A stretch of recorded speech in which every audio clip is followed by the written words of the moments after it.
What's up guys, welcome to Pour My Mods. Today I'm going to be assembling and reviewing this Daytona 1500 pound gear driven engine stand. Now this is something I've been wanting for so long, ever since I was a kid watching all the power block shows on Spike TV, and they had a gear driven engine stand that you could just rotate the engine by turning a crank like this. I thought it was just the absolute coolest thing and a super baller thing to have. I have this, probably can't see it right now, but I do have a traditional style engine stand, have a few of them from Harbor Freight. And I've always just wanted this gear driven one because rotating engines on traditional style stands is not the easiest thing to do, especially a straight six. It's not very balanced when you go to rotate it, and four cylinders too. And so I wanted this mainly for my 1.5 JZ build, and also in the distant future, my Ford 351 Windsor. I just think this is going to make things a lot easier, less drama, and yeah, this is something, pretty much something I've wanted for the longest time when I finally purchased it.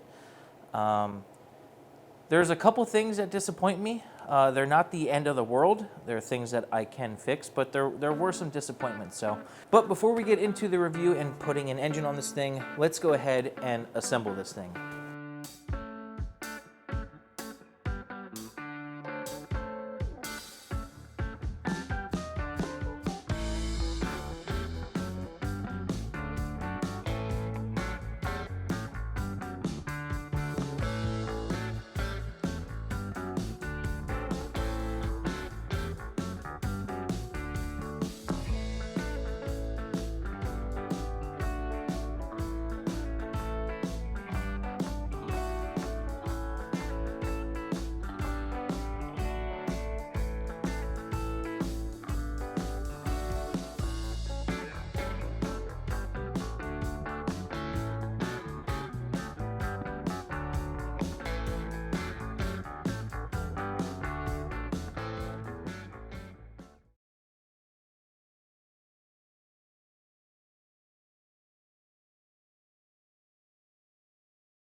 Now, one thing that stood out and was a little bit of a disappointment to me were the welds on these brackets that attach to the engine.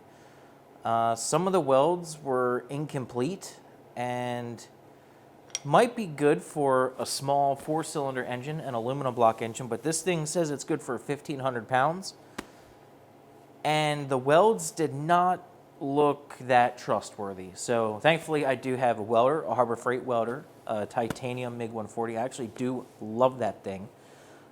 So it wasn't the end of the world, but I decided to beef up the welds to be able to handle my 2JZ and the 351 in the future. You know, this is where all the weight is, right here. This is the stress point, and I did not want that to fail. So that is one thing I'd recommend doing if you do get this engine stand. If you have a welder, just beef up the welds. It takes very little time, and you're not going to make it worse. At least I hope not.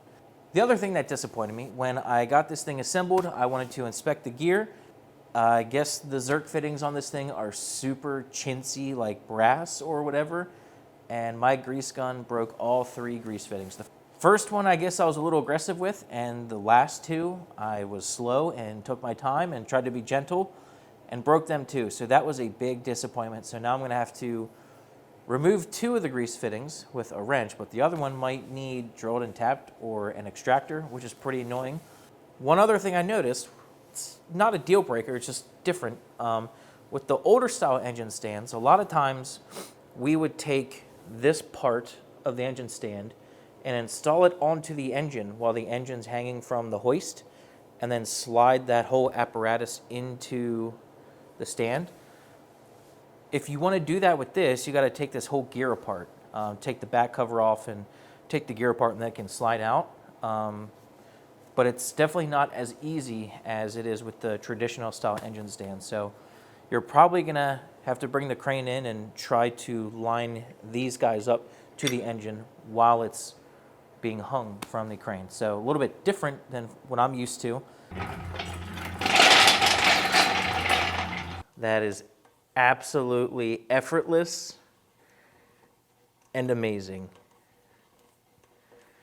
All right, so it's been about a week since I assembled this engine stand. Got my 2JZ long block on here.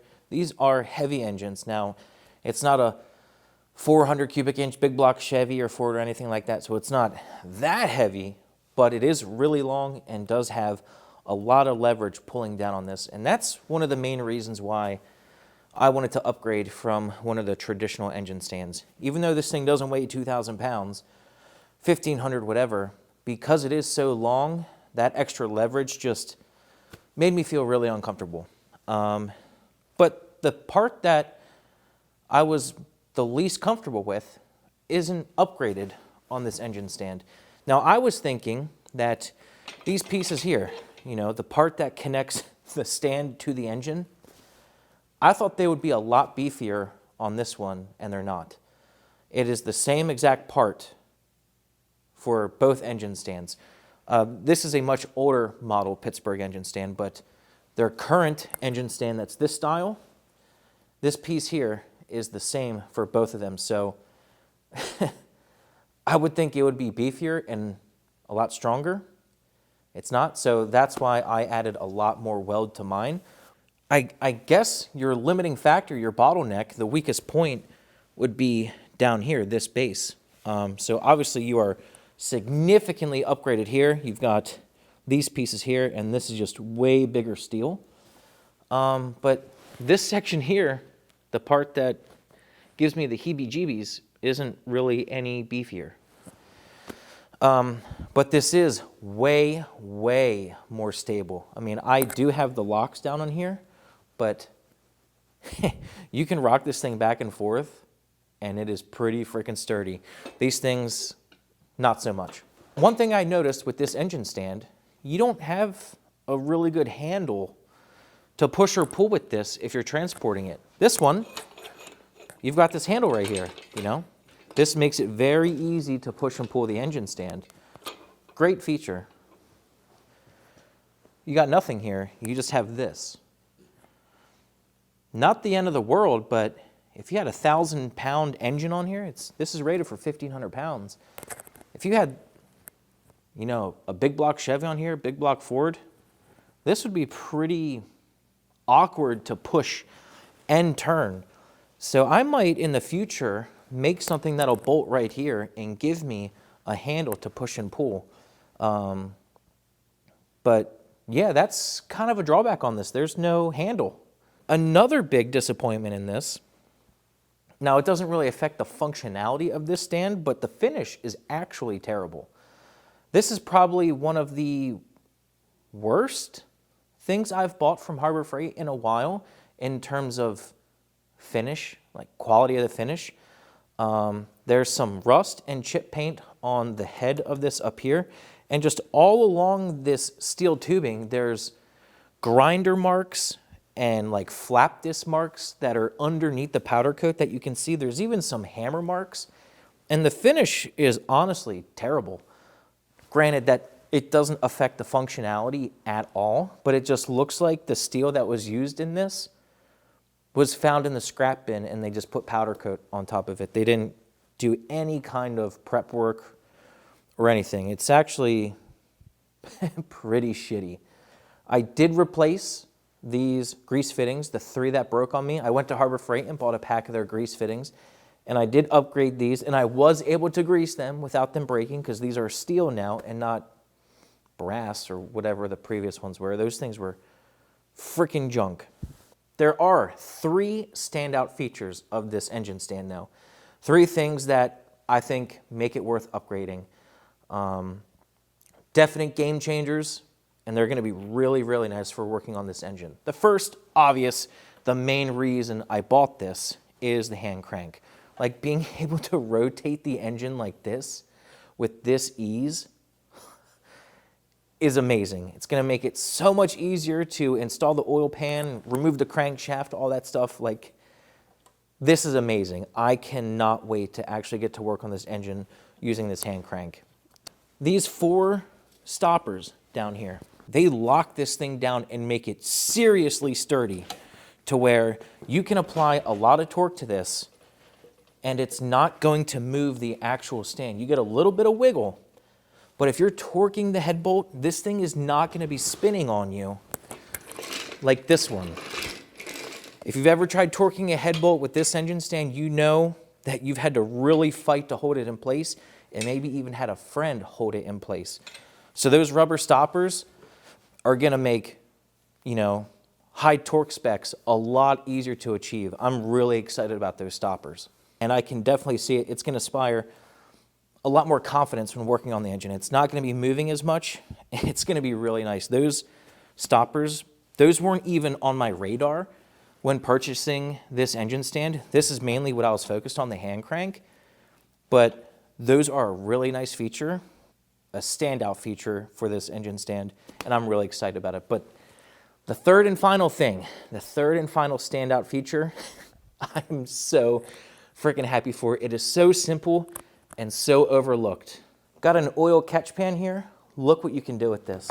You ready? Are you ready for this? If you've ever worked on an engine before, are you ready for this? Look at that. Finally, you can put a catch pan under the engine. Finally. Now, granted, I do have this super freaking cool catch pan for this engine stand. However, this costs more than the engine stand. Now, this is amazing for working on an engine stand like this, and unfortunately, I don't think Harbor Freight sells this. I think I got it from Summit or Jegs. But now, you don't need to spend $90, $100 on a catch pan when any regular oil catch pan will work for that engine stand. That is a game changer, and I am so excited for it. So, wasn't expecting this review to be that long. I was hoping there wouldn't be that many drawbacks. So yeah, that is my honest review of this Harbor Freight Daytona engine stand. Hope you enjoyed this video. Hope maybe you learned something, and hopefully this helped you decide on which one to get if you're in the market for an engine stand. If you have not, make sure you subscribe, and you can watch me finish building this 2JZ to put it in my Supra. And yeah, I'll see you guys next time. Thanks.